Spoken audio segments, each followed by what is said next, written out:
There are quite a few reviews of the Einhell TE-CG 18 volt glue gun on YouTube, and I wasn't actually going to do one, but a customer emailed last night looking for a spare part for their curtain track, and it was a spare part that can be glued together. So I thought I would do a review of glue guns in general and the Einhell in particular.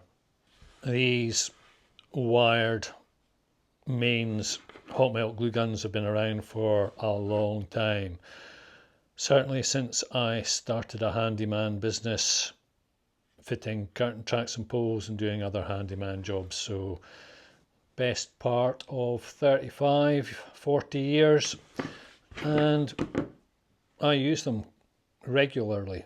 They're very handy. Initially I had Bostik ones, which used to have a wee light on the back, and that was great because you could see they were on. Both of them failed eventually, and they used these smaller glue sticks. I think they're 10mm, 7mm maybe, 7mm. And yeah, they work. They take quite a while to heat up, which is quite surprising really, considering their mains powered 240 volts, and there's nothing to indicate when it's ready to use, which is disappointing. The Einhell has a button to turn it on, and that'll turn green once it's ready to use. Okie dokie.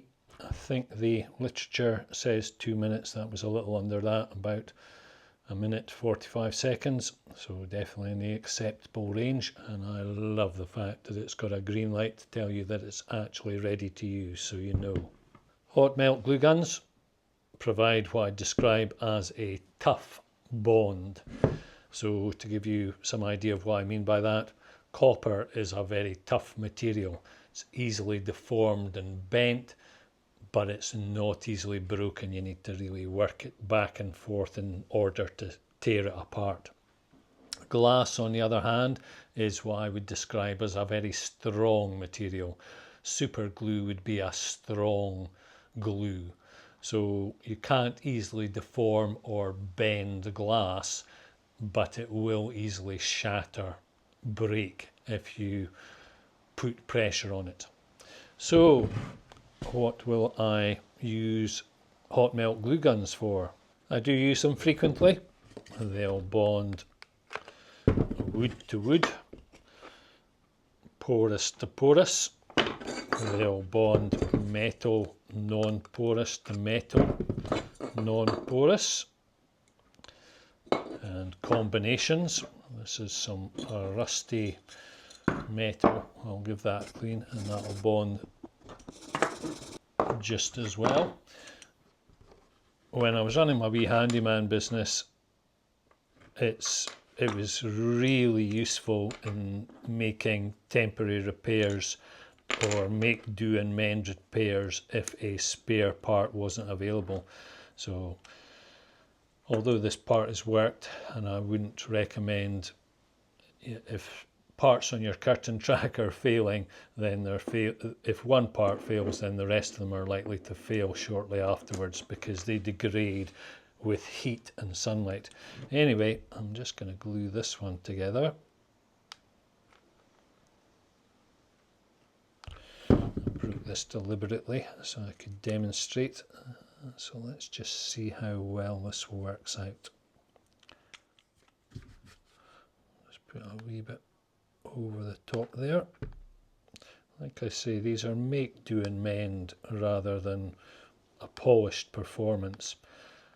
This is a cord tension pulley, and you're not going to see this behind the curtain, so as long as this functions, then it doesn't matter what it looks like. And similarly, the customer who phoned up looking for a spare part, it was a spare part for a valance track, and again, nobody's going to be scrutinizing what your valance brackets look like, so there's no issue with just gluing them up like this. Also, the valance bracket that she spoke about, it's not worked you're not going to get a replacement part for it, so it really is just a make, do and mend. So it does take a reasonable amount of time for the larger glue sticks to set. I find generally the smaller glue sticks are, the glue sets much more quickly. Not sure if that's due to the glue sticks themselves. The larger ones seem to be more opaque, so maybe it's actually a different form of glue. Maybe somebody can say in the comments if they know any better. It's starting to go off there. Just give that a minute to set.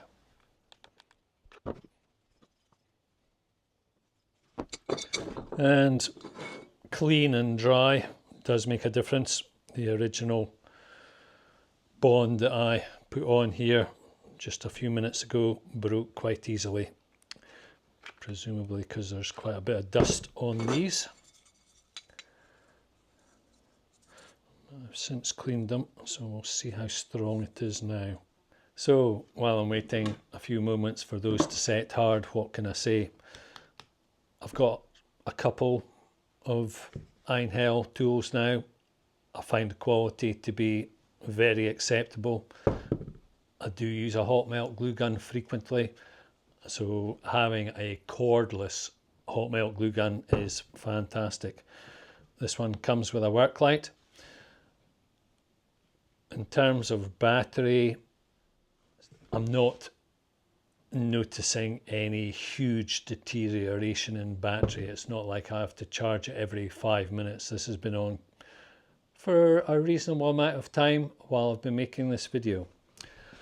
There are other hot melt glue guns on Amazon.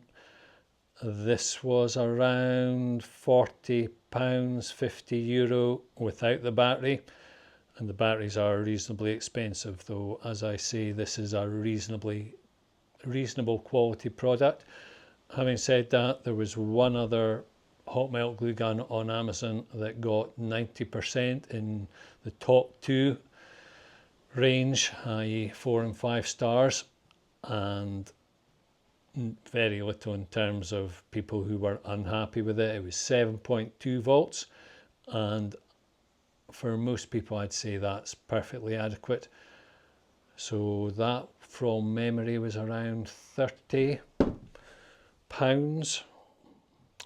Yeah, £34, so around 45–50 euros, and as I say, it got really good reviews. So definitely get a hot melt glue gun if you do any amount of DIY, and definitely get a cordless one. As I say, that one on Amazon's £34, around 50 euros. For most people, I'd say definitely get your money's worth out of that. So back to the repairs. This is a cord tension pulley, so the plate gets screwed to the wall, and then the cord loops in here, and it's used like that. So it's not going to get a lot of work, and the hot melt glue gun is holding that. The bond from the hot melt glue gun is holding that fine. So for any plastic parts that don't get worked and aren't seen, then hot melt glue gun's fantastic. This is porous with lots of crevices, so you're going to get a good bond generally. But these, I mean, that's really tough. That's a really strong bond. I'm not even able to break that. So that's just incredibly strong. I'm not going to do a load test. That, you know, for most people, if it needs to be stronger than that, you're going to get the spare part or replace your current track or whatever. Okay, rusty metal to rusty metal. Okay, I did get it to break, but it is rusty metal to rusty metal, and I can see that's taken some of the rust off. But even though, that's a pretty good bond for rusty metal. So as I say, I glued this to start with. It's smooth metal, and maybe metal's not great on it.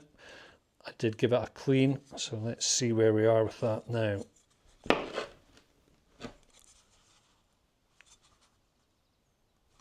Okay, very strong.